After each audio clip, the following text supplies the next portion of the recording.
Vous avez sûrement déjà savouré Mon nom est rouge, frissonné avec neige où les tensions identitaires étaient déjà vives dans le labyrinthe insensé de son pays, la Turquie.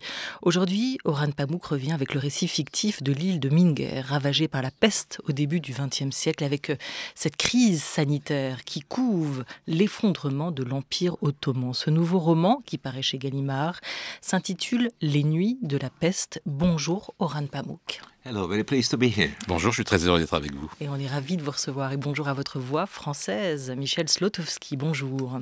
Bonjour. En exergue de votre roman, cette citation qui, dans le contexte actuel, nous laisse bouche bée, Orhan Pamuk. Devant l'imminence du péril, deux voix d'égale force s'élèvent en l'homme. L'une lui dit fort raisonnablement qu'il doit examiner la nature du péril et les moyens de l'éviter. L'autre lui suggère, plus raisonnablement encore, qu'il est par trop pénible d'y réfléchir alors qu'il n'est pas au pouvoir de l'homme de tout prévoir et d'échapper à la marche générale des événements et qu'en conséquence, mieux vaut se détourner des choses désagréables jusqu'à ce qu'elles surviennent et penser à ce qui est agréable. Qui est l'auteur de cette citation ? Comte Leo Tolstoy, perhaps the greatest C'est le of comte all Léon Tolstoï, novelists wrote that peut-être quotation. le plus And grand at that romancier time, qui a écrit cette the phrase. thing that everyone Et was à afraid l'époque, of in tout le Moscow monde avait was peur not à plague, Moscou, but c'était pas la approach of peste, Napoleonic mais les armies. approches des armées napoléoniennes. But I thought it's perfectly Je fits pensais the que psychology of my novel. ça allait parfaitement avec la psychologie de ce roman. Oui, de ce roman et de ce moment que nous vivons, Orhan Pamuk. Cette citation est extraite de Guerre et paix de Léon Tolstoï. Le roman est publié en 1867 à l'époque. Est-ce que ces deux voix s'affrontent souvent en vous, Orhan Pamuk, ces deux voix, et laquelle des deux essayez-vous de faire taire? Celle qui vous invite à regarder en face, à tenter de tout analyser, ou celle qui vous invite au contraire à détourner le regard pour ne pas voir, ou peut-être pour entendre d'autres voix? I had both of the sentiments you described. Eh bien, je ressens les deux sentiments que vous venez de décrire, parce que j'ai écrit ce roman au sujet d'une pandémie de peste qui a eu lieu au XIXe siècle et qui s'est poursuivie au début du XXe siècle en Chine et en Extrême-Orient. Et j'ai pensé que, tout comme Albert Camus, Manzoni ou Daniel Defoe, j'écrivais au sujet de la peste, mais j'en avais jamais eu l'expérience. Et soudain, alors que je terminais mon roman, c'était au milieu de la pandémie. Et j'ai eu deux réactions. Souvenez-vous qu'au début, on a tous pensé que c'était quelque chose de métaphysique, on ne savait pas de quoi il s'agissait. Et on avait même peur de toucher à l'épicerie, au papier. Maintenant, on n'a plus tellement peur. Mais on a pensé qu'on allait tous mourir, mais moi je me suis dit, il faut que je termine d'abord mon roman. Le virus, une épidémie, un grand sujet pour un écrivain, un grand sujet pour un auteur. La situation s'aggrava malgré les efforts du service de dératisation. On trouvait partout des cadavres de rats, soufflés, putrides, une petite fleur de sang au museau. En quelques jours, les cas de mort presque subite se multiplièrent. Un journaliste de la métropole, Rambert, qui enquêtait sur l'Afrique du Nord, vint trouver Rieux. Docteur, j'ai un peu vécu dans les colonies. Ce qui se passe, naturellement, vous savez ce que c'est. Il faut attendre le résultat des analyses. Allons, mais pourquoi ne pas appeler les choses par leur nom? Oui. C'est à peine croyable. Mais il semble bien que ce soit la peste.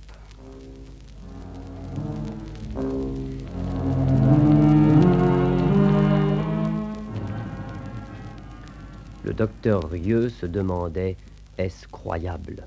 Le fléau est-il sur nous? Les hommes sont toujours lents à croire au fléau, bien que les fléaux reviennent toujours.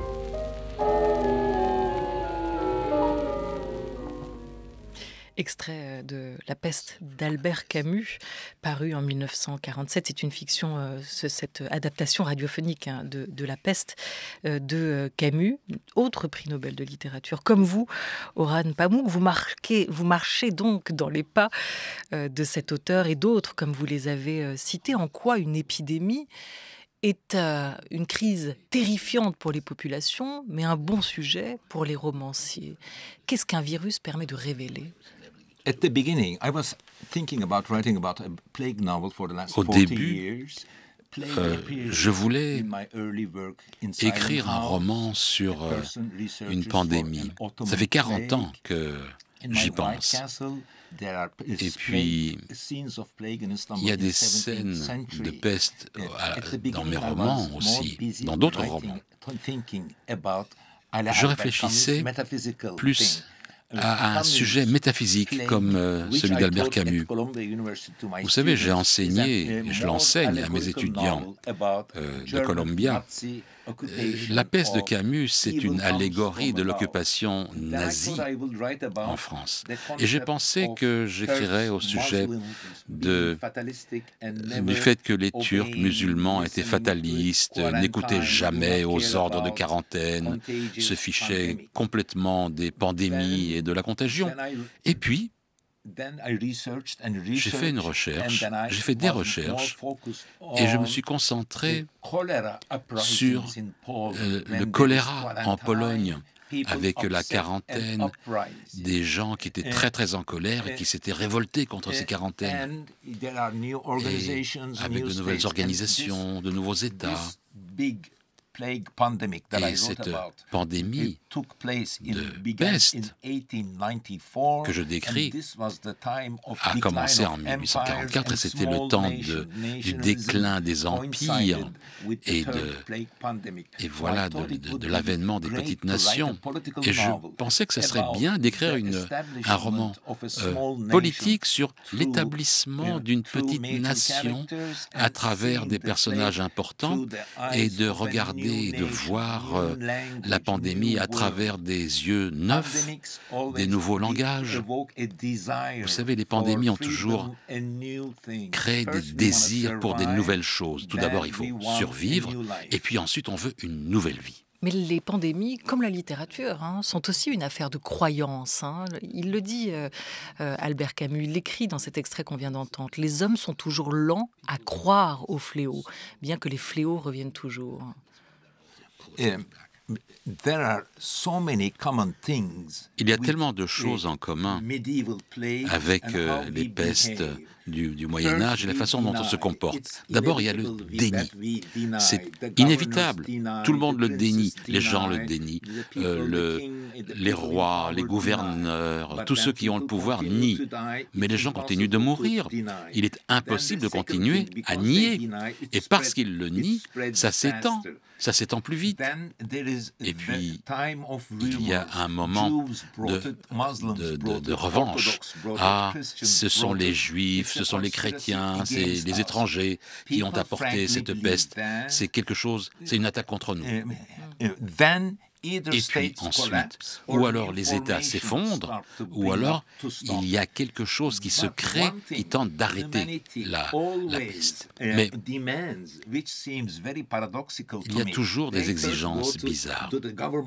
On va d'abord voir les gouverneurs. Ah, gouverneur, c'est toi qui as fait venir cette peste, c'est les Juifs, c'est les chrétiens, c'est les croisés, etc., etc. Et le gouvernement veut l'arrêter et dit « Ah non !»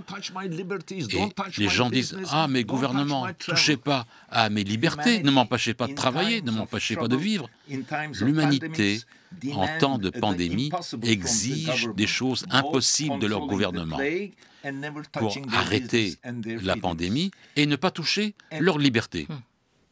Après l'insouciance, avant la décision politique, avant la recherche même du bouc émissaire, comme vous l'évoquez, Orhan Pamuk, en temps de pandémie, il y a cette peur qui infiltre les esprits.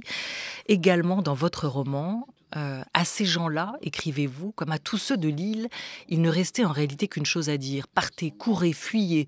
Des confrères européens lui avaient raconté qu'en Chine, l'épidémie avait déjà fait des dizaines de milliers de morts. En certains endroits, des familles, des tribus, des villages entiers avaient été éradiqués en quelques jours, sans même avoir eu le temps de comprendre ce qui leur arrivait. Il avait peur que l'apocalypse ne s'abatte sur cette petite île paisible et ne la détruise. Après la peur, la panique, vous la racontez.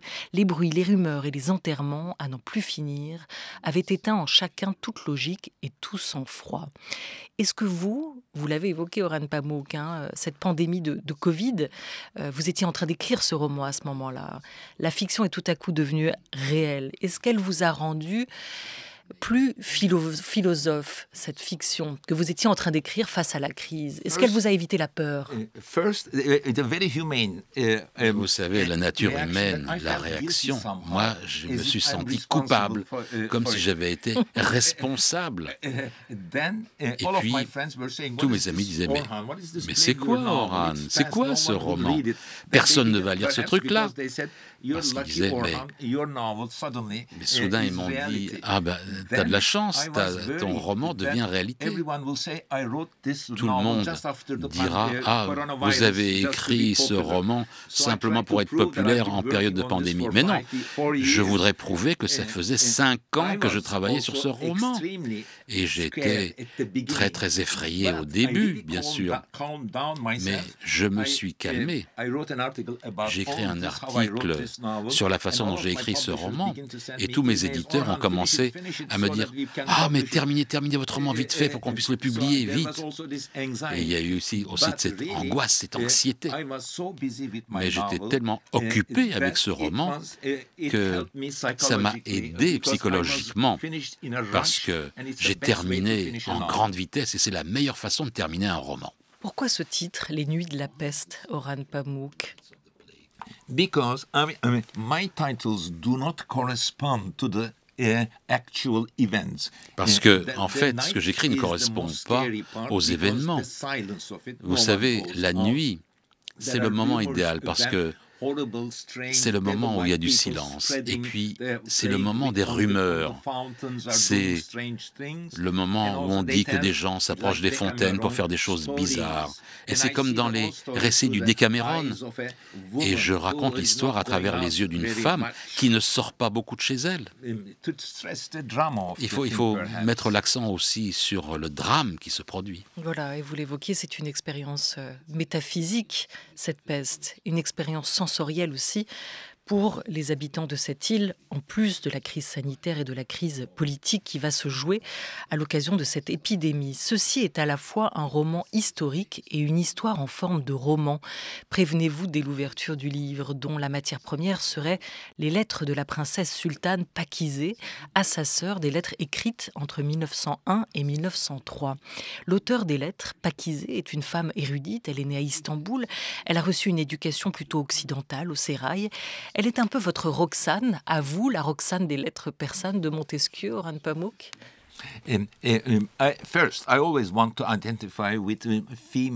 toujours voulu m'identifier à une narratrice, peut-être en raison d'être politically correct, choisir ce type de narratrice. Et je voulais raconter ce roman en tant que roman d'histoire. N'oubliez pas que je suis enseignant à l'université de Columbia. Je connais le monde universitaire, je sais ce que c'est que le politiquement correct, je sais quelle est l'ironie de l'histoire. Et je voulais que ma narratrice ne soit pas nationaliste, mais je ne peux pas m'en empêcher. Elle est nationaliste. Et mon livre est plein de cette ironie. Et j'aime bien prendre en compte sa personne elle-même, son caractère. Un récit doublement rapporté par Pakizé d'abord, qui ne peut pas sortir et qui écrit à partir de ce qu'on lui raconte, et aussi par cette narratrice qui s'inspire donc des lettres de Pakizé, cette femme à l'époque. Et c'était comme quand on lit un roman, c'est justement cette matière rapportée, reproduite. Votre narratrice, elle est chargée d'écrire une préface à l'ouvrage qui rassemble ses lettres et qui raconte les faits avec la précision d'une historienne. Vous avez évoqué l'histoire, cette histoire qu'on enseigne autour de vous, vous l'écrivain. D'où vous vient quand même cette passion pour l'histoire? Est-ce que vous l'aimez parce qu'elle permet ce regard rétrospectif qui éclaire notre présent, l'histoire? Ce n'est pas l'histoire qui m'intéresse parce que ça vous permet de décrire des allégories, mais ce qui m'intéresse dans l'histoire, c'est que je me considère comme un romancier historique, sérieux, parce que ça remplit mon imagination de romancier. Je suis intéressé par l'histoire parce que En quelque sorte, je suis un romantique. Et le passé, c'est pas le nationalisme. Bon, c'est inévitable, bien entendu, mais moi, je veux entourer mon lecteur d'aspects romantiques du passé. Un romancier qui ne s'intéresse pas à l'histoire n'est pas un romancier sérieux?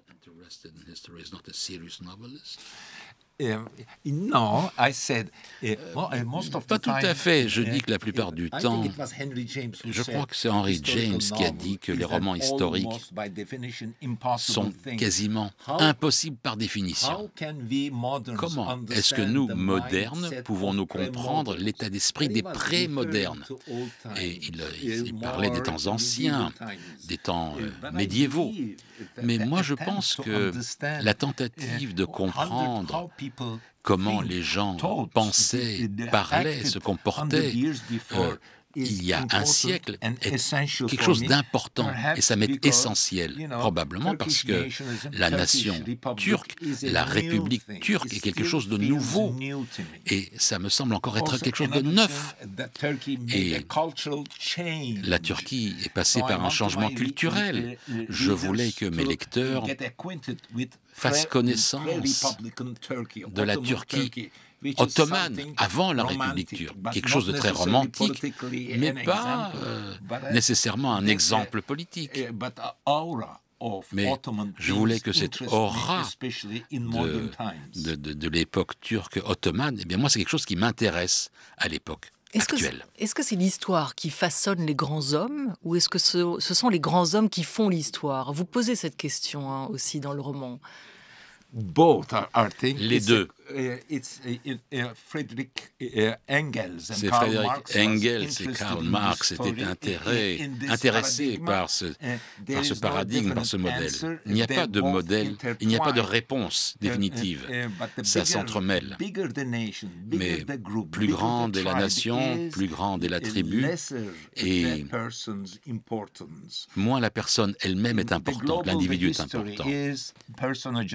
Vous savez, les individus sont moins importants quand l'histoire est grande. C'est pour ça que je suis très content avec ma petite île, où le personnage de mon héros est important dans la formation de la nation de cette île, de l'histoire de cette île.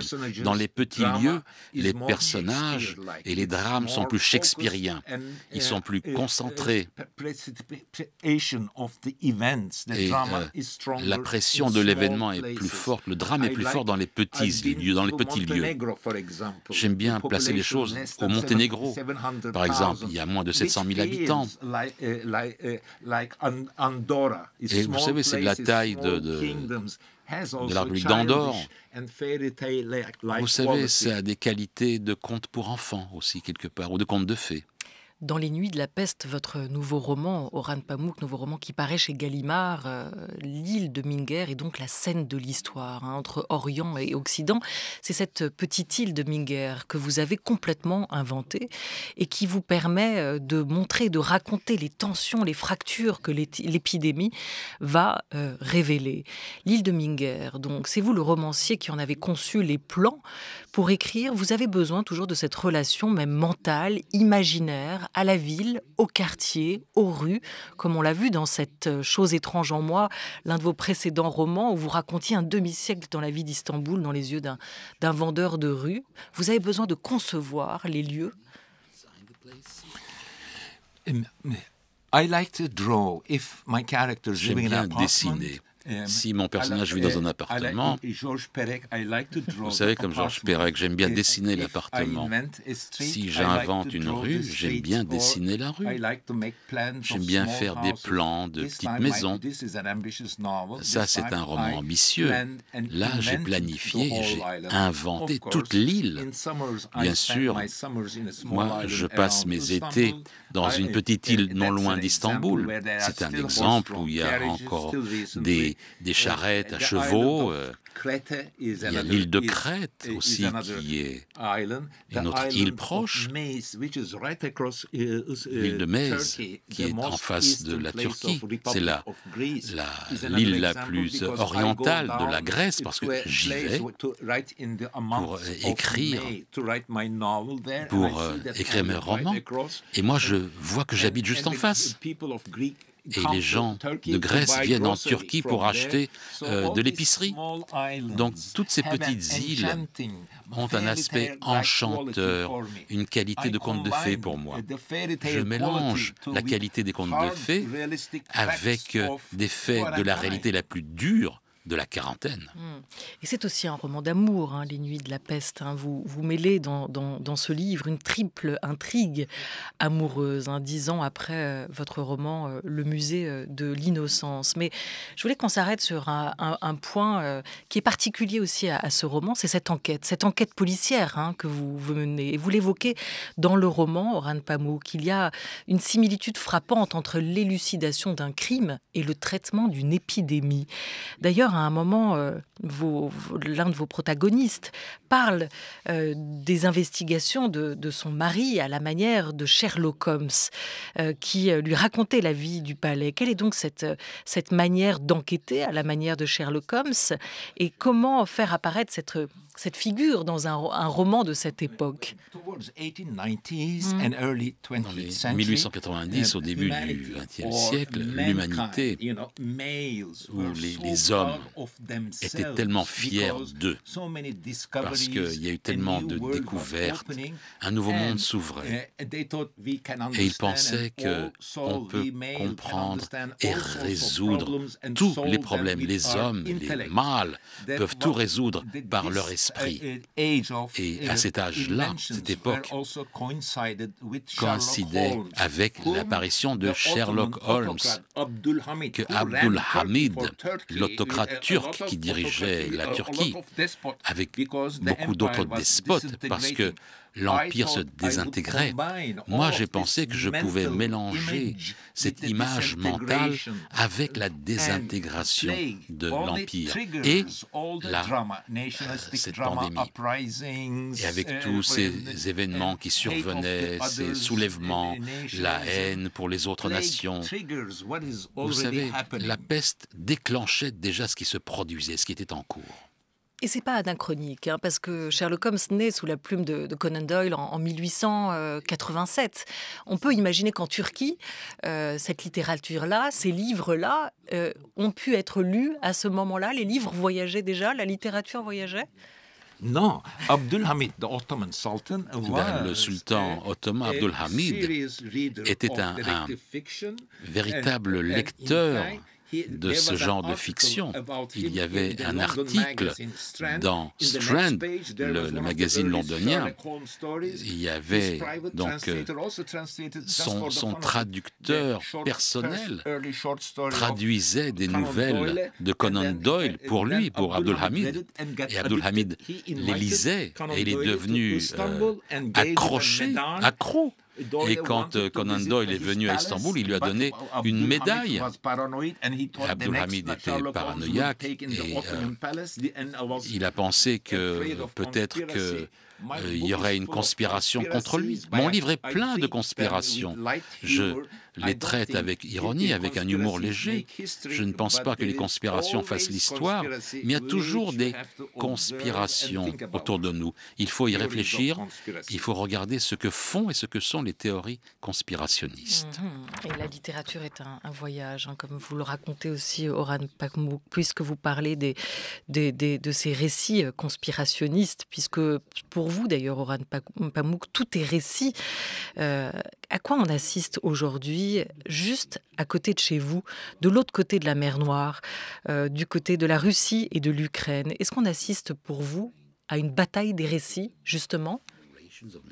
No, I see this as a small nation ruthlessly invaded une by petite a nation bigger, envahie nation. par une nation beaucoup plus forte, sans remords, exactement comme dans les temps coloniaux. C'est comme à l'époque coloniale.